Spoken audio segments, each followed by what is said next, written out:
Laylaw used to have dreads. I remember that. I don't remember that part. Yeah. I remember he had his little dreads. Vaguely, I remember that. Wow, folks. You know, I heard somebody say about Bud the Law, like, you know, he's like, Bud the Law was real. I had it during COVID. I was doing a podcast to like Instagram and some Zoom calls, and we have a facility out in Pasadena that we all started together long ago, my homie Macca.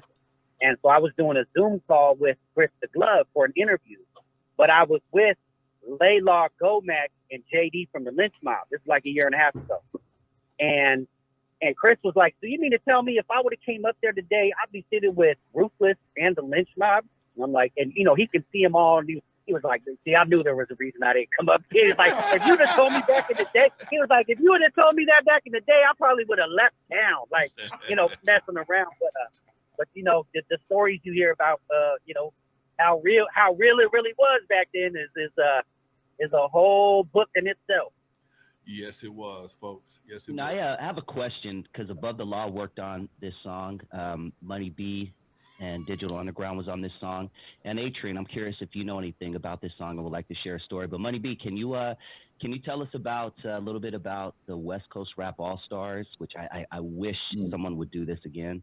Just put all the West Coast rappers together and just do something positive. The Self-Destruction was another one, but you were involved in that as well as Above the Law. Can you talk to us a little bit about that, and feel free to piggyback off at Atrian if you were around that time as well. I probably rather Atrian started off and then let me piggyback off of it. Okay, cool. Well, so yeah, I have a special moment.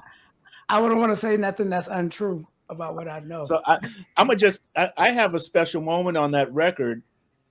I can't remember what I said, but I was in the studio multiple times during the recording of the record because, you know, Dre was bringing, you know, people in and out of the studio, you know, not just Digital Underground. And I was in the studio one time and Dre's like, well, you need to get on the record and say something.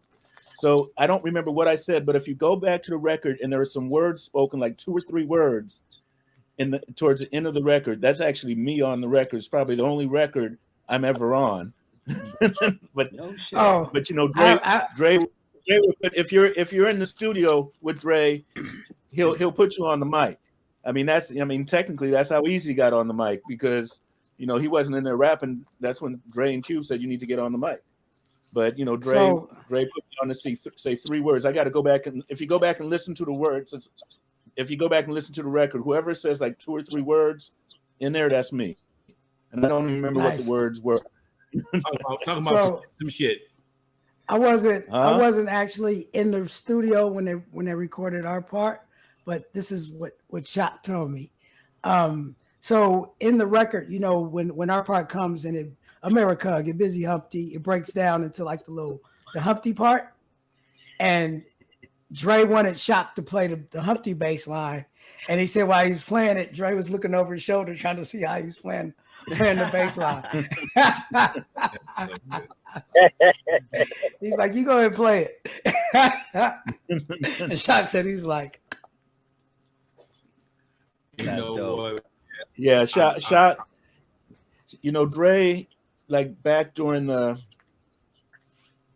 Death Row Interscope days, and when Tupac was still on TNT, Dre really wanted Shock to work with him.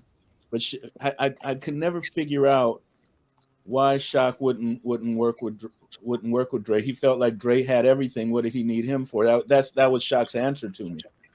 But I really thought, you know, if they ever collaborated together, Shock and Dre, that would have been a huge collaboration.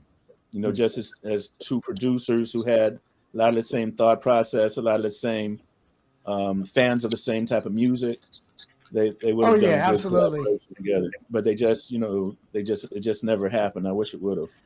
I think because they were so much alike that it was, you know, it's one of them things. Like if somebody, like you said, their thought process and the way that and where their musical background comes almost directly from the same place. Like that it was like, oh, he's already doing that. I'm gonna do something else.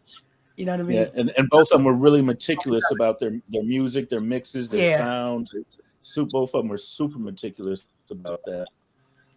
That's why I think. But you know, it might have been too much alike. You're right. And some of that rubbed off on me, right? Because Shock was sitting there 2 hours on a snare on the hi-hats, making them right. The same goddamn way he make you want to kick his ass. Man, get out that goddamn. Unknown the same. Everybody ever record with Unknown. This motherfucker take too goddamn long to tune that goddamn shit. This nigga will be on a hi-hat for 30, 45 minutes trying to get the right. God damn. It's a hi-hat. Nobody give a fuck. That's probably where Dre got that shit from, to keep it a buck. Probably. What did they say though? They said especially in the studio, and this is what they used to say when I was at Record One. They would say perfection is never perfect. You know what I mean? So 30, 36 minutes to do it.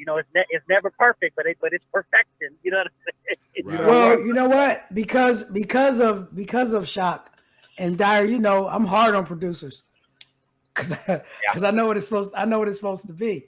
Like, you can't be lazy around me because I've seen it done the right way. You know what I mean? What you gonna say? Hey, that's another thing. Hey, Laylaw used to fire me at least 3 times a week. You know what I mean? You're fired. Like at least 3 times a week I'm fired, but I'm still there. Oh, okay, you're hired again. Then that'd be at 2 o'clock, and then it'd be 6:30 at night. Oh, Dyer, you're fired. Like then so yeah. I know what you about to say. Oh, go ahead. Oh man, I was gonna say yeah, because making it, sitting up there concentrating on the board, and I mean, it's so much different than what it used to be, because our biggest thing back then was to be clean, because we was trying to get noise out of the mixes, and that doesn't always work. I remember I tell Lonzo all the time, the dirtiest, filthiest, worst mix record I ever heard in my life was Roxanne. And I said, man, that's trash. Ain't nobody ever gonna play that, right? And look, like 86 billion copies later. So that was jamming. Always have to be clean. And then people don't realize that Roxanne record, right? It was like 90 spinoffs of it. Roxanne's grandmother, Roxanne's auntie, Roxanne's niece, Roxanne's boyfriend, Roxanne's boyfriend's grandfather. Everybody had a revenge. That was my first crush, by the way. She was my first crush. When I saw her, I was like, I brought her to skate land, man. The real. Oh, you brought Roxanne? Really? Real Roxanne to skate land. Yes. Okay. Me and Yellow pick him up.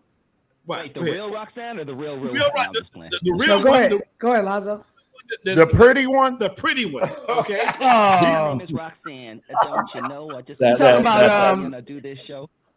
You talking about what's his name? The producer? Howie T's Roxanne. Was it Howie T or 4 Force? It was Howie T. Okay, you're right. Howie T. Hitman Howie T. Because he produced the real Roxanne. He produced the original 4 Force stuff, and then they produced under him. Okay. But he also did Special Ed. So that was his whole little camp. And really, Howie T, he did Chubb Rock as well. Now, at one point in time, I had a direct connect to New York, and I did Skateland. I started brought in Salt and Pepper, Real Roxanne, and somebody else we brought in there. But me and Yella went to pick him up from the hotel on Hollywood Boulevard, and they had been there for a couple of days. Didn't tell us they was in town. And Yella, first thing he noticed was, man, how come only one bed messed up? I don't know, Yella. Ain't none of my goddamn business, because nobody was there, their manager. And they came to the club. And Yella back then, he was trying to knock down everything moving. He couldn't get no kind of headway. And he made some conclusions that I ain't gonna talk about on this podcast, but it was a very interesting situation. It was very interesting. I'm gonna say leave it like that. Why you bring it up if you ain't gonna talk about it? Well, he's already said enough. You just got to put 2 and 2 together. Yeah, it's probably in Yella's book, because Yella doesn't hold back nothing. You said Hitman Howie T was with her? Howie T came with it. Yeah, was it Howie T? Was it Howie T? Man, come on, dude, you stretching the shit out of my brain now. It had to be the Howie T. I know Herbie Lovebug came with one of them. Okay, Herbie Lovebug came. He came with Salt and Pepper. Okay, that was a skate. Okay? Yeah, Howie Lovebug. Because at one point in time, Howie Lovebug was Dre's.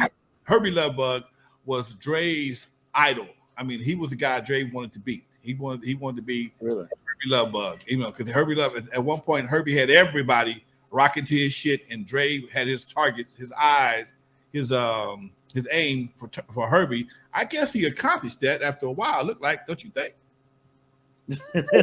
No, well, you know what? I get it because some of the, those old mixtapes that Dre used to do, that was all right around the time when Dana Dane and Kid Play and all them was hitting. So his whole roster was rocking.